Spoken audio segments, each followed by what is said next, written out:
వ్యాసాయ విష్ణురూపాయ వ్యాసరూపాయ విష్ణవే నమో వై బ్రహ్మనిధయే వాసిష్ఠాయ నమో నమః.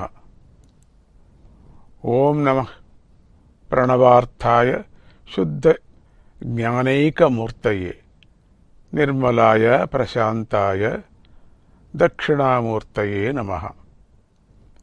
ఈరోజు గురు పూర్ణిమ కాబట్టి ఈ ఒక్కరోజు మాత్రమే గురువును పూజించి మరిచిపోవడం కాదు, ప్రతిరోజు గురువును పూజించాలి, గురువును తలుచుకుంటూ ఉండాలి.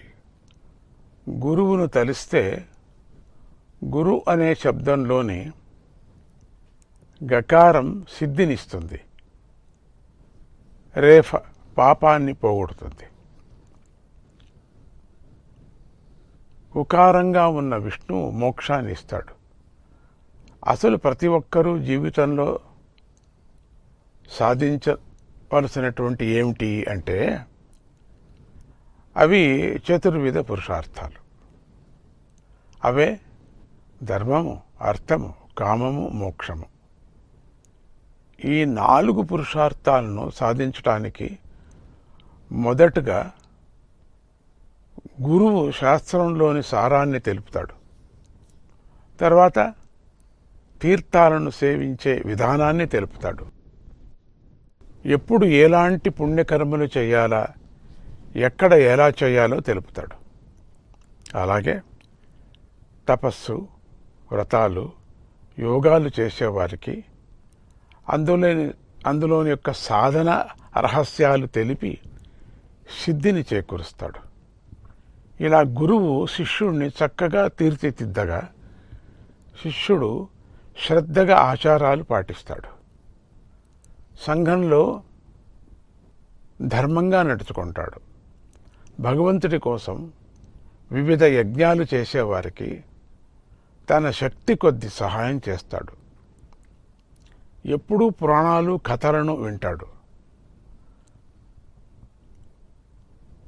భగవత్ తత్వాన్ని అందరికీ తెలుపుతాడు. జ్ఞానాశక్తి కలిగి శాస్త్ర మర్మాలను తెలుసుకుంటాడు. తర్వాత ఏది మంచిది, ఏది చెడు అనే నిత్యానిత్య వివేకం కలిగి మంచి పనులు చేస్తాడు.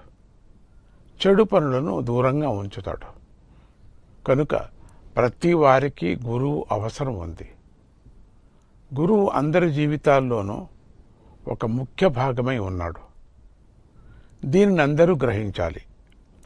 గురువు యొక్క సహాయ సహకారాలు లేనిదే లోపల ఉన్న వివేక జ్యోతి వెలగదు.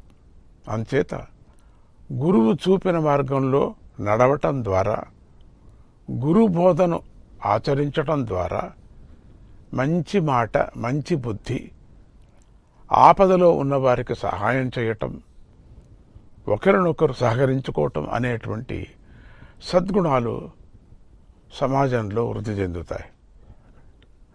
అందరూ పవిత్రంగా ఉంటారు, స్వార్థం లేకుండా ఉంటారు, సత్యవ్రతాలుగా ఉంటారు, ఆధ్యాత్మిక మార్గంలో ఉన్నతంగా ఎదుగుతారు, నైతిక విలువలను పాటిస్తారు, 10 మందికి ఆదర్శవంతులుగా నిలుస్తారు.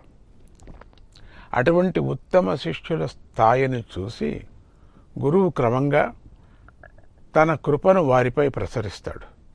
అంటే వారికి గల ప్రాపంచిక చింతనను తొలగించి మనస్సును శుద్ధి చేస్తాడు. తర్వాత మనస్సులో ఆధ్యాత్మిక చింతనను నిలిపి వారి వారి సాధనల్లో తగిన